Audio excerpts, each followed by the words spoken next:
اسلام نے کتا رکھنے سے منع کیوں فرمایا؟ تحقیق کی تو ہوش اڑ گئے۔ یہ ہم سب جانتے ہیں کہ اسلام میں صرف شکار، چوکیداری اور حفاظت کی غرض سے کتا رکھنے کی اجازت ہے، لیکن اسے گھر کے اندر داخل ہونے سے منع فرمایا گیا ہے۔ نبی کریم نے فرمایا، جس گھر میں کتا ہو وہاں رحمت کے فرشتے داخل نہیں ہوتے۔ اب اللہ کی رحمت ہمیں کئی صورتوں میں ملتی ہے، جن میں سے ایک صحت بھی ہے۔ جدید تحقیقات بھی اس بات کا اعتراف کرتی ہیں کہ کتا چاہے کتنا ہی صاف ستھرا کیوں نہ رکھا جائے، اس کے لعاب میں خطرناک بیکٹیریا اور وائرس موجود رہتے ہیں۔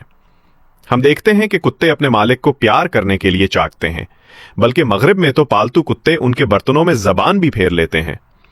میڈیکل سائنس کے مطابق کتوں کے لعاب میں سیپسس یعنی خون کا انفیکشن، دماغی بیماری میننگائٹس اور دیگر خطرناک وائرس پائے جاتے ہیں۔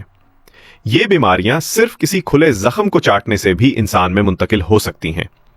اس لیے اگر آپ کو صحت جیسی رحمت چاہیے تو کتے کو گھر کے اندر نہ رکھیں۔ کیا آپ نے کبھی کتا پالا ہے؟